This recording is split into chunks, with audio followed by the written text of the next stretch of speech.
Kowe ra ngrasake. Ngrasake apane? Aku ngampet wae. Ya Mas, mungkin ngrasake. Ya jengkel. Aku ora nggon kasih kamu. Ora kowe. Kang utama kebetulan wae. Kaya. Manut ya wong ayu. Sun pundhut garwa wong ayu. Sliramu ngersake wong bakal tak pinangkani. Ngersake apartemen tak kontrake wong ayu. Lah kok dikontrake pripun? Mampu kok kontrake. Ditumbaske ngoten to. Sliramu ngersake tumpahan sing apik. Heeh. Toyo tak apik jeruk. Tak rentalke wong ayu. Kok direntange pripun to Kang Mas? Lah panjenengan ngono apa gembel? Kahananku mung kaya ngono wong ayu. Ning sliramu gelem ya wong ayu. Pripun Kang Mas? Sun pundhut garwa ya wong ayu. Nuwun Diajengke ya. Mas, pripun? Saumpama sliramu ki rembulan wong ayu. Heeh, sampean dadi napa? Dadi litange. Oh, dados lintange. Dadi selalu berdua ngoten nggih. Awan bengi melu. Oh iya. Diajengke ya. Kang Mas bagi. Saumpama sliramu ki kembang wong ayu. Dadi kok dadi kembang? Pun kakang bakal dikumbange wong ayu. Dados kumbang Kang Mas. Aku bendina ngentop sliramu. Diajengke ya. Pripun? Saumpama sliramu ki dadi kompor wong ayu. Oh, dadi kompor Mas. Pun kakang bakal dadi cerete wong ayu. Lah kok ceret pripun? Nangkring terus wong ayu. Sampai numpak terus ngono. Heeh. Diajengke ya. Pripun Mas? Saumpama sliramu dadi ambulan wong ayu. Heeh. Sampai jadi jenazah. Ora. Aku sing ngeterke. Sampai jadi supire. Sapa sing arep daftar dhisik? Wong ayu, wong ayu. Bakal bombong rasane ngatiku iso mulut karo parang sliramu wong ayu. Napa nggih mekaten to Kang Mas? Ayo wong ayu, wong ning sanggar. Anu pamujan wong ayu. Goratmen. Goratmen adi Ridho. Sesekne cok lah beto. Walah. Piye wong ayu, wong ayu. Kaya kowe.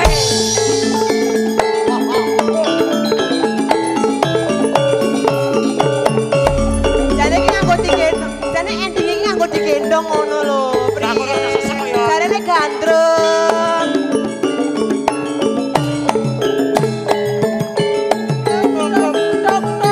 Mudah-mudahan Sang Prabu Kresna. Kok sampean kok tidak berdaya gitu lho Mas. Ngene lho Dik. Diajengke ya. Jeneng wong gandrung iki gek kepiye carane digendong. Jane. Piye ngono kok ya. Tak kono ora sesek-sesek kok. Monggo diaturke kijing miring tan kantor Ageng Budi Amin. Ratmen, monggo, Pak Ratmen. Mbak siapa tadi?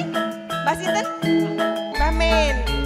Mbak Men, Pak Ratmen, Sinarengan monggo. kadang-kadang campur sari cahya muda.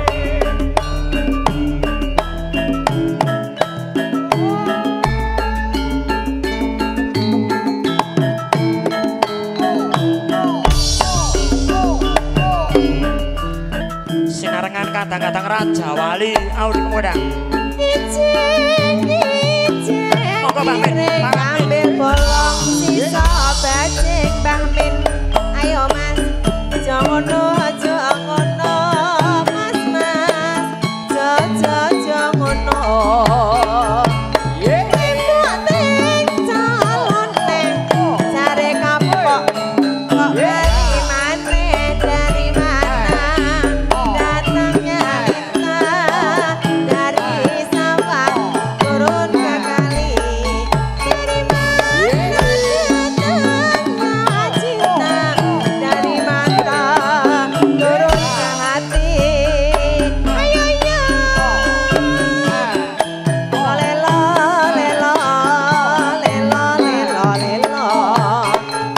Kijing miring kulon, lancir kuning digawe lakon Mas.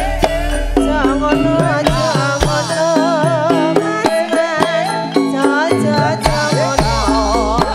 Kijing miring tan, lancir kuning dadi rabutan. Ayo kamu. Penang bomu, jan campur sari kok penang kaya ngene. Kijing miring kulon, lancir kuning digawe lakon gunung-gunung. Kok kalih sawah, ge kepiye nggonku bayun mi. Durung-durung bakal salah, ge kepiye nggonku ngakoni Mas.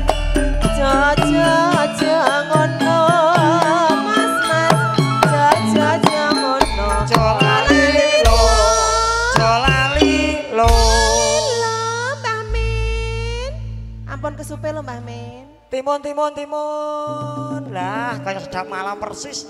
Ki bancine ya iki. Aku kok banci tak wedok asli. Ora, maksudku sing kaya banci ngono lho. Oh. Anu sing kongundaan gondang kaya ngene iki persis cilik-cilik ya ngene iki. Piye? Timun. Kowe joget. Aku joget ngene. Ngene. Timun. Maju. Mundur. Maju. Mundur persis iki sing kongundaan kae. Ya ayo ngene iki. Ayo persis ya ngono. Rambutnya yabang. Ya, lebake Dik. Larak disampirne omahe cerak ora ngamirne mas jojo ngono mas jojo ngono teteling kulon diwas dandan wong trimo nonton mas jeng miring mas jeng miring kon sigarane melu bangun rumah tanggane Mbah Men sampun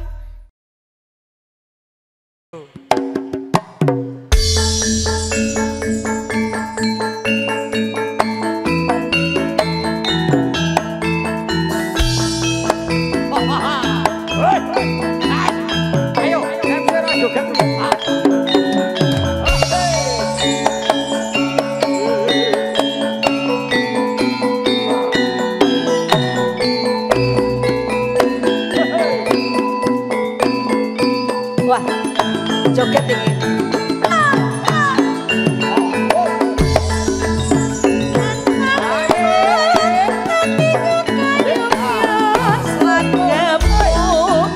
saya nambahi wangun dasar bagus lan sir kuning ora mau kalah tikut dadi komeng mesamu sedih aku mesti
tepuk tangannya Pak.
kuku sing dupa kumelun ngeneng tiasa ngapake kawengku sagung jajan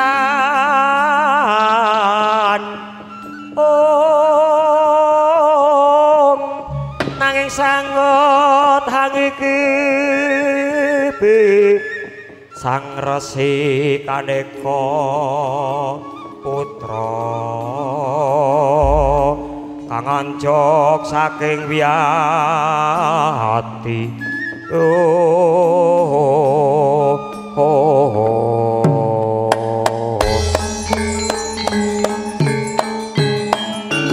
lan samar pamoring suksma Sedopaya winaya tenasepi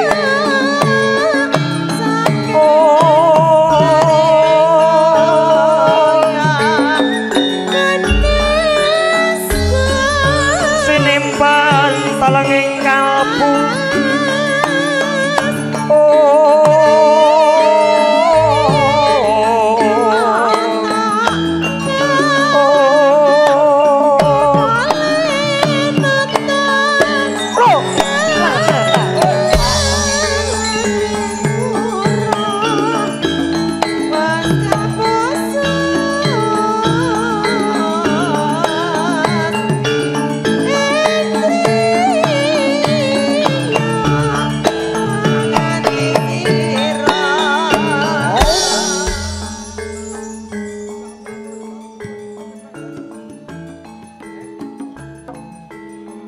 tes 1 2 lu.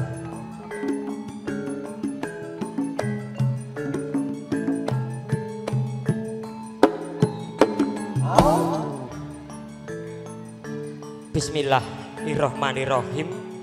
Assalamualaikum warahmatullahi wabarakatuh. Waalaikumsalam warahmatullahi wabarakatuh.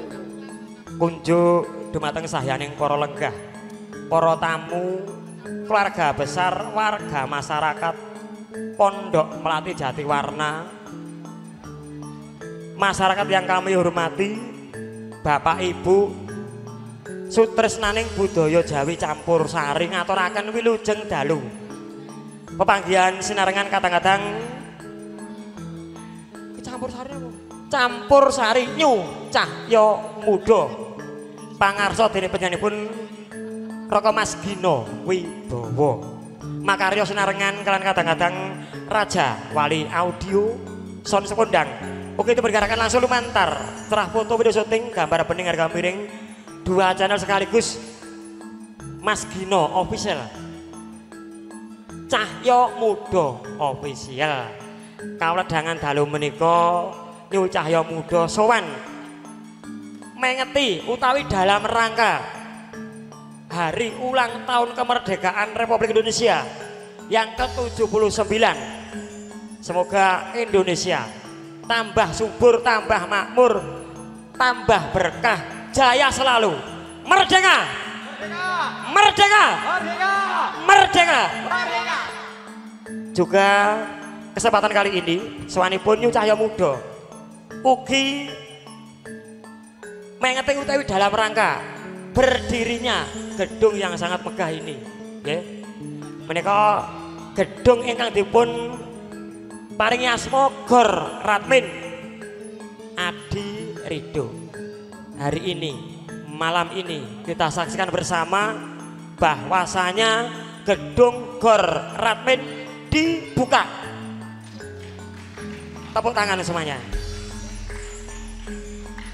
Juga Bapak Ibu yang kami hormati, apabila Bapak Ibu yang akan menyelenggarakan pesta pernikahan, pesta khitanan, pesta syukuran, monggo Gor Radmin tersedia untuk umum, siapapun boleh, nggih. Untuk 5 pertama yang menyewa tidak dipungut biaya. Apa Pak Radmin? Hebat beliau itu. Mudah-mudahan sehat selalu, panjang umur, banyak rezekinya, dimudahkan dalam segala urusannya. Amin. Bapak Ibu masyarakat Pondok Melati, kesempatan kali ini dihibur bersama dengan New Cahyo Muda. Nggih. Dihadirkan artis-artisnya yang sudah terkenal. Yang belum lama ditimbali kali Pak Radmin. Setahun rong enek nanggap meneh. Nggih. Kami perkenalkan Bapak Ibu satu persatu artis yang mendukung New Cahyo Muda. Didukung artis kelahiran kota Sragen Asri. Sing aku sambung macan sapa ki mau. Banyurip. Soalipun Diayu. Gea Monika Bogelwati.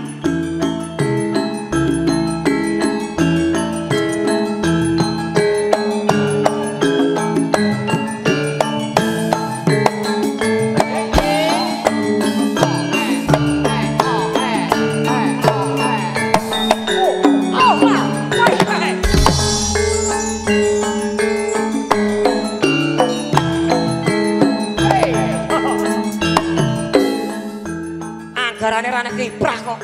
Sik. Peh cakil kan cilik. Ayo, Mikmu kok ya cilik to. tunggu dhewe. Erik, iki anggarane ra nek kiprah. Iki kaya cilik meneh lho. Ya Allah. Apik iki ya lho. Iki lho kaya cilik. Lah nembung piye nek ngono kuwi? Cilik ya ben dik, sing penting atos. Oh iya, bener. Gede ora atos nggo apa? Iki atos ya. Ora piye? Atos iki lho. Cilik sing penting atos, terus suwe. Ora nganggo batu, batune gampang entek. Niki ra entek, suwe.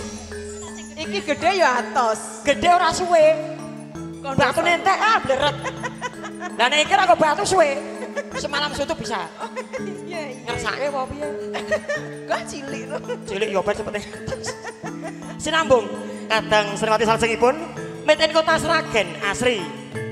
Kali ini Pak Radmin nyowanke campur sari didominasi artis dari kota Sragen. Soalipun Diayu, Rizka Bogelwati.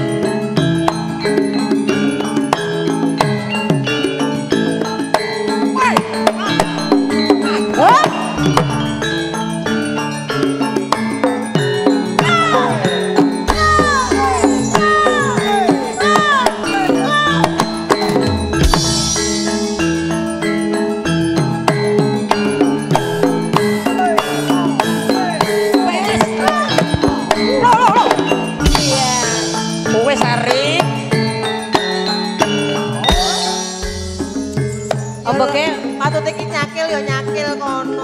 Ora to. Iki mau dhek rekake polah to. Arep polah aku. Rekake ngono joget. Sirku arep golek pasaran. Oh alah, tak kira ki mau ngopo lah tiba. Ben tertarik masyarakat Pondok Melati. Yang penting murah ya. Iya, orang ngarani asik. Erik, siji.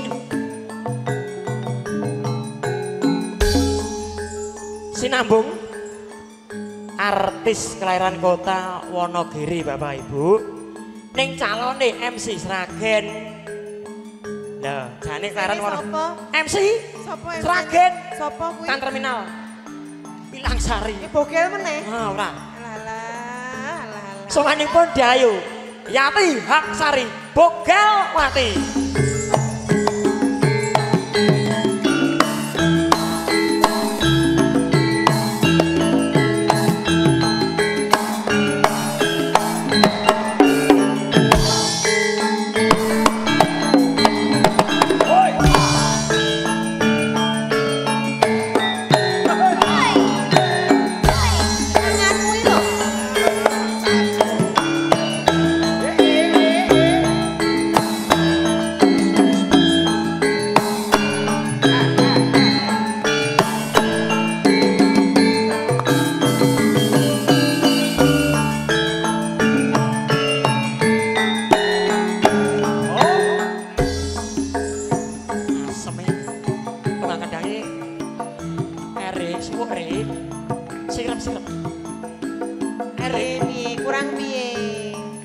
Kula piyambak pangandaliwara Master of Ceremony MC. Tak kira nek MC ki singkatannya dudu kuwi lho. Modal cangkem ngono. Ki Bogelwati Prayitna mijil sanget bumi Sekawati Sragen Asri. Sang pemanggungan New Cahyo Muda Raja Wali Cahyo Muda official cerah foto. Kata iki. Ngaturaken wilujeng dalu. Sugeng rawuh, sugeng lelekane sekeca, sinambi laras campur sari. Nyu, cakya muda. Woi.